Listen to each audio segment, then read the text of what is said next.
Sahabat, tengok HP kita. Ada apa di dalam handphone? Kemudian kita ngegagahnya, kita pakai sarung, pakai koko, kita pakai peci, atau pakai celana, ambil wudhu, kemudian kita kantongin handphone kita, berangkat ke masjid, kita bawa handphone kita dalam takbir. Kita bawa handphone kita dalam sujud, dalam ruku, dalam i'tidal. Sementara di handphone kita ada gambar yang tidak pantas. Kata malaikat, cie-cie.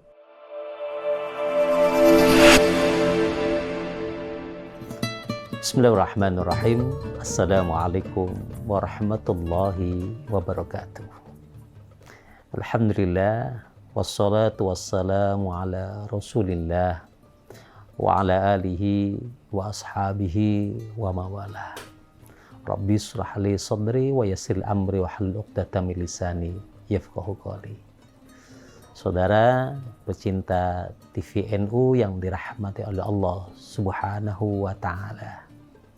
Syukur pada Allah Subhanahu wa taala, hari ini kita dapat bersambung rasa, berkait hati, menyatukan rasa dan keinginan, menjadikan segala afal kita, perbuatan kita, mudah-mudahan termaktub di dalam nilai-nilai kemuliaan di hadapan Allah Subhanahu wa taala. Hari ini kita akan bicara tentang tujuan hidup manusia.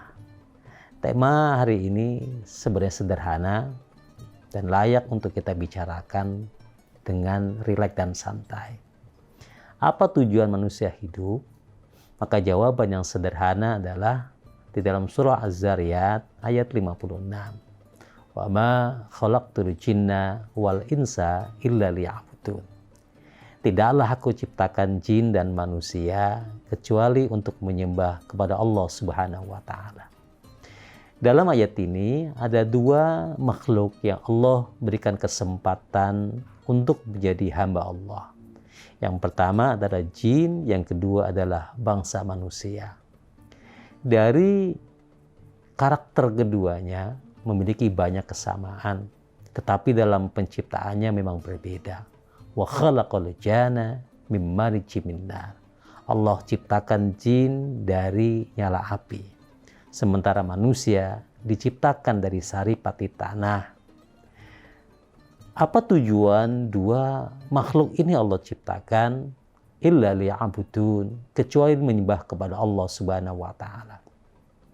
Liya'budun mengandung dua makna. Yang pertama, menyembah kepada Allah. Yang kedua, mengenal Allah.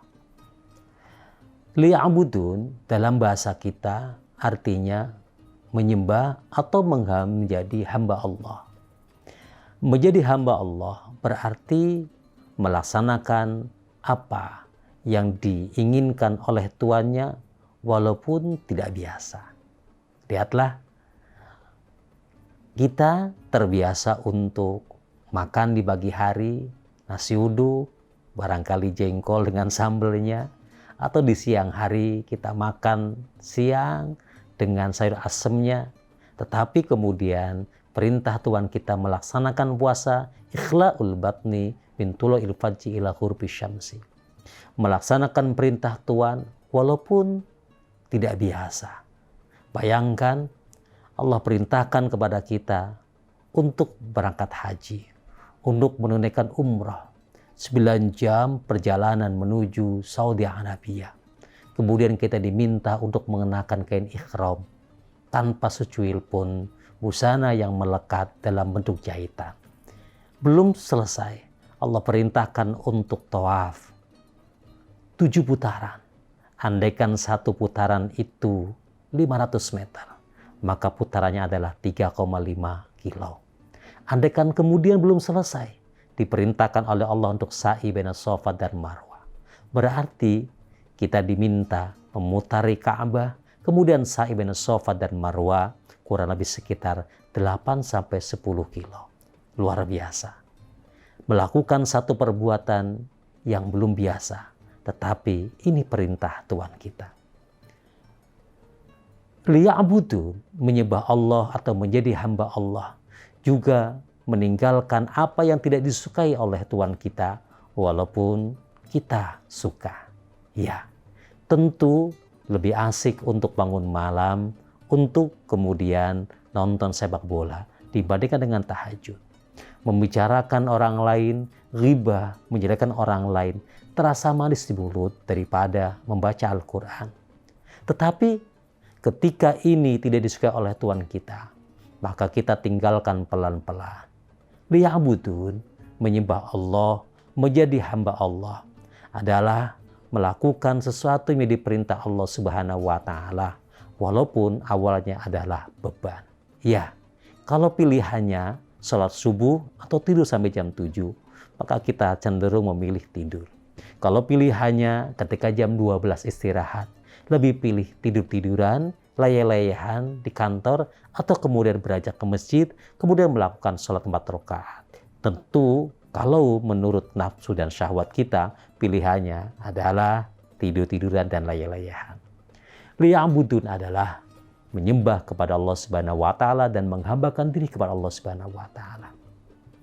Nabi Yahya alaihissalam ketika umur 10 tahun rajin ke sinagog, berangkat ke Baitul Maqdis untuk melakukan ibadah. Sahabat-sahabatnya selalu menggodanya dengan mengatakan, mengajak main.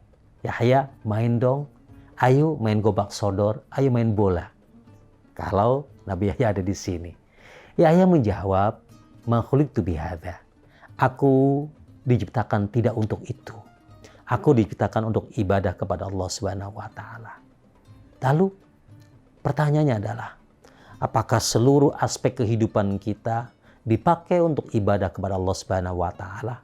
Apakah seluruh kehidupan kita dari mulai pagi sampai sore 1 kali 24 jam kali 12 bulan dikalikan seluruh umur kita dipakai untuk ibadah kepada Allah Subhanahu wa Ta'ala? Sahabat TVNU yang Allah muliakan, jawabannya yes. Jawabannya adalah iya. Tetapi saya sering menganalogikan manusia itu ibarat telepon. Ketika Nabi Allah Adam alaihissalam diciptakan oleh Allah Subhanahu wa Ta'ala, dan Allah katakan, wa qulna ya Adam uskun anta wa zawjukal jannah wa kula minha ragadan haitsu syi'tuma wa la taqraba hadhihi syajarat hajarata fatakuna minadh dhalimin. Ketika Allah ciptakan Adam, dan tinggallah di tempat yang maha lengkap ini. Dialah yang bernama surga, yang bernama jannah. Makan, engkau tinggal makan. Minum, tinggal minum. Lakukan seluruhnya, tinggal kau ibadah kepada Allah Subhanahu wa Ta'ala. Yang penting, wala taqraba hadhihi syajarata. Jangan kau dekati ini pohon. Perintah Allah adalah hanya untuk ibadah. Kalau makan tinggal makan, kalau minum tinggal minum. Kalau toh ada larangan, hanya sekedar melarang mendekati buah ini. Kalimat hatihi adalah dekat. Artinya sebenarnya tantangan, dosa, ujian itu justru banyak datang dari orang-orang yang paling kita dekati. Kita kadang sering minta maaf kepada sahabat kita yang jauh, teman sekolah kita, teman kerja kita, sahabat-sahabat kita yang ada di luar daerah atau di luar negeri. Tetapi sebenarnya yang paling banyak dosa adalah kita terhadap orang yang terdekat.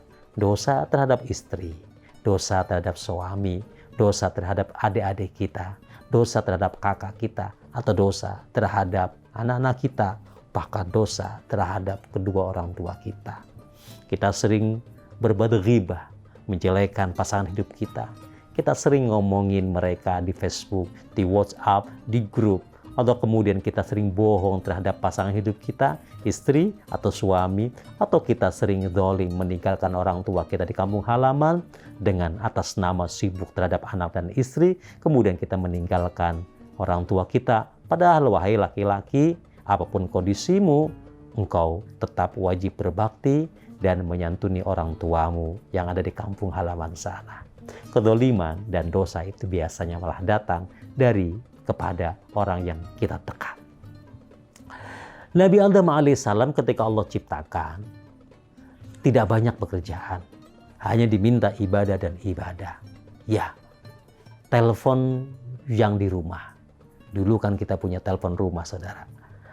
Fungsinya cuma sekedar hanya kalau sudah bunyi kring, itu berarti panggilan untuk komunikasi. Iya, fungsi utama telepon adalah untuk komunikasi. Tetapi semenjak bertambahnya waktu, bertambahnya zaman, sejalan dengan modernisasi yang luar biasa, fungsi telepon bertambah. Kalau dulu telepon hanya di rumah, telepon sekarang bisa jalan-jalan. Namanya handphone. Tapi fungsi telepon saat itu juga tidak banyak. Dia bisa berjalan mobile kemana-mana, makanya disebut dengan mobile. Tapi fungsinya hanya untuk menerima telepon. Masih ingat dulu ada handphone, mereknya handphone pisang. Nah ini pemirsa yang tahu handphone pisang pasti hari ini sudah di atas 40 tahun. Fungsinya nggak jauh hanya untuk komunikasi. Tapi sejalan dengan perjalanan yang panjang, fungsi handphone bertambah. Nabiullah Adam alaihissalam ketika diturunkan oleh Allah ke muka bumi, kalau makan harus bertani, kalau ingin memberikan makan kepada istri dan anak-anaknya harus berkebun. Sama dengan manusia, kesibukannya bertambah, dan bertambah. Handphone semakin banyak kesibukannya. Nonton YouTube, dengarkan musik dengan stereonya, TikTokan, Instagram, ngobrol di WhatsApp, kemudian Facebookan, atau YouTuber. Banyak banget kita bermain di handphone. Tetapi handphone yang sehat, saudaraku, adalah ketika datang panggilan yang utama. Ketika datang fungsi utamanya datang, maka YouTube harus berhenti. WhatsApp berhenti. Facebook berhenti. Ngobrol enak di grup berhenti. TikTokan pun berhenti. Wahai adik-adik dengarkan. TikTokan pun berhenti. IG, Instagram pun berhenti. Karena fungsi telepon adalah komunikasi. Manusia juga sama.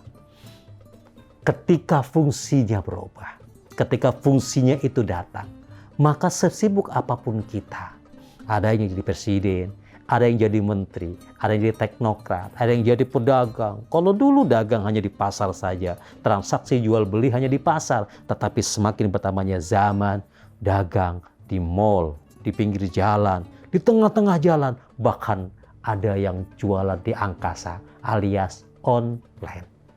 Sesibuk apapun kita melakoni kehidupan dunia, tapi idza nudiya lis-sholati min yaumil jum'ah fas'au ila dzikrillah wa dzarul bai'. Kalau sudah datang panggilan Allah Subhanahu wa taala, fas'au ila dzikrillah. Cepat-cepat penuhi panggilan Allah.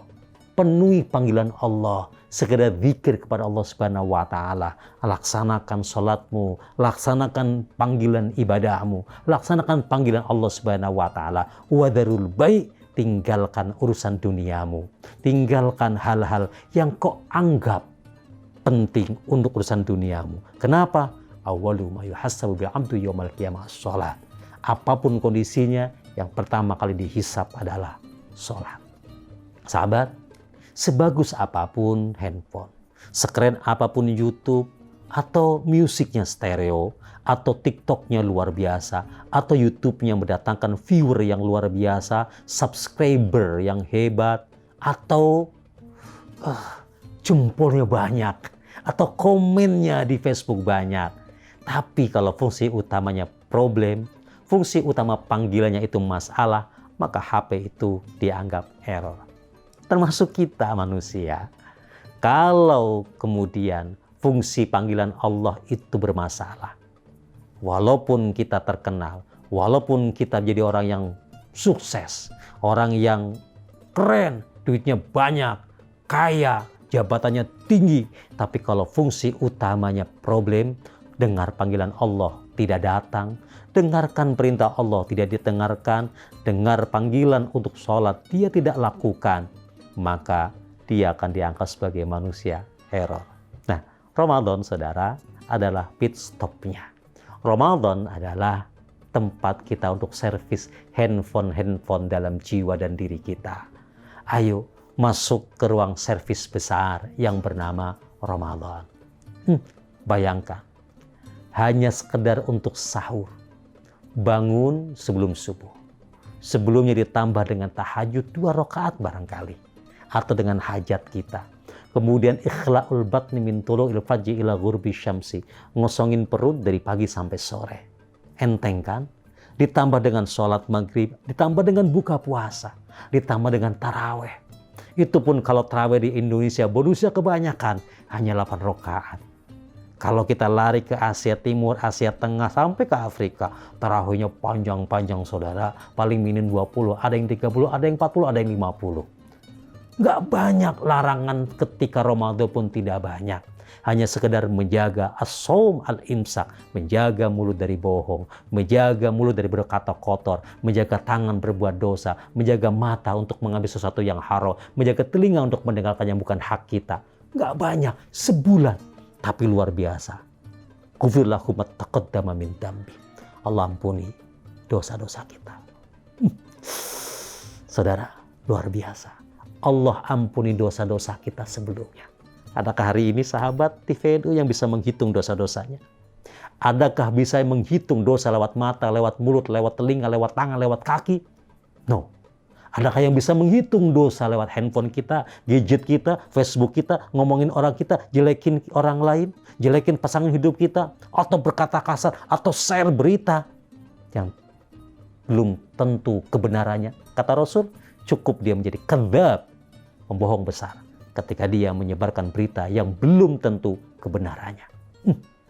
Adakah hari ini yang jujur dengan kesalahan kita?